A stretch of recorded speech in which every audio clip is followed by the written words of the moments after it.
The following diary was compiled from information contained in the cell phone belonging to a hiker who went missing in Crater Lake National Park in the summer of 2017.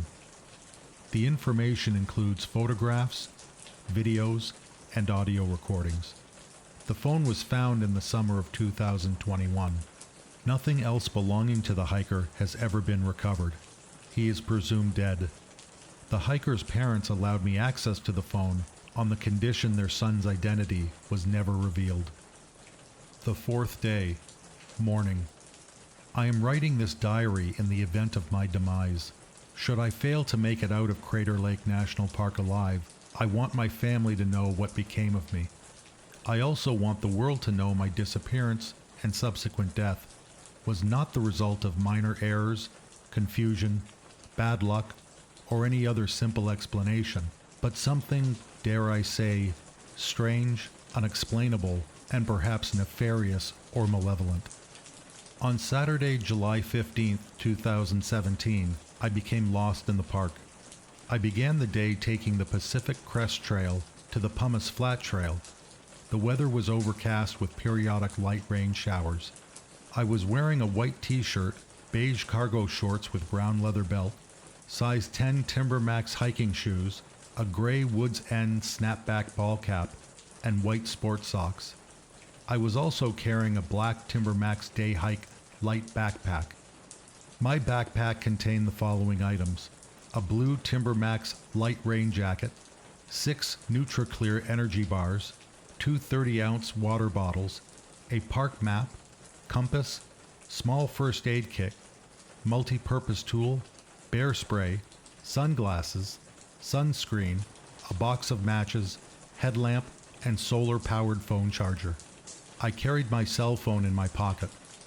Midway through the hike, 2 hours in, I spotted an interesting formation in the forest off the trail. Several medium-sized boulders comprise the formation. 3 stones lay on the ground adjacent to each other. The 4th lay on top, creating a sort of stone pyramid. Taking a picture to post on my hikebook page was a temptation I could not resist. If memory serves me correct, a deep chill beset my body as I stepped off the trail and into the forest, as if the temperatures dropped 10 or 15 degrees. I stopped to retrieve the rain jacket from my knapsack. A strange optical illusion appeared at the top of the pyramid as I zipped up the jacket. The sight was like waves rising off a hot object, above asphalt on a hot summer's day or above the flames of a campfire. This struck me as odd since these result from refraction. In other words, light passing through 2 transparent substances of differing densities. I soon arrived at the stone structure set 100 yards in. The illusion was no longer visible at that point. The temperature, however, felt as though it had dropped another 10 degrees. It was so cold, a thin coat of frost covered the boulders. I swiped a finger along the surface, collecting some of the frozen precipitation on its tip. It did not melt despite my body heat. I rubbed the substance between the finger and my thumb.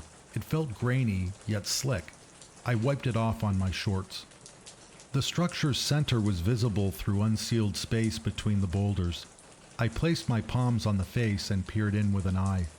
An almost imperceptible hum filled my ears as a tiny vibration traveled through my hands and up my arms. I became nauseous all at once and sat down on the ground. Once I regained my composure, I abandoned my want of a picture and headed back to the trail. I turned around and walked out. As one might expect, the trail was 100 yards away.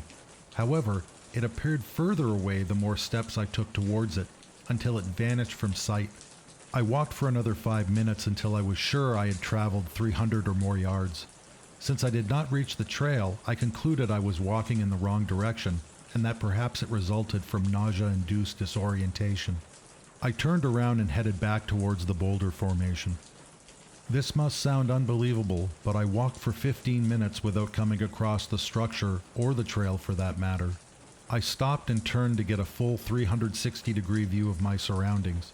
The trail was nowhere in sight, and nothing seemed familiar. It was as if someone had transported me to a foreign location. It is now the morning of my 4th day in the park. I am lost and losing hope. I ate 3 of my energy bars and drank 1 of my bottles of water the first day. Since then, I conserved those resources. However, only 1 bar remains, and I have resorted to collecting rainwater in the bottles for liquid sustenance. Weather has become a conundrum. Since the first day, only clouds and thunderstorms fill the skies. And though I count on rain for water, poor weather has a profound effect on my physical strength and general health. I am waiting for the sun to return at full force to build a fire of sufficient size to attract attention. It is also difficult to maintain a fire for much needed warmth during the chilly nights.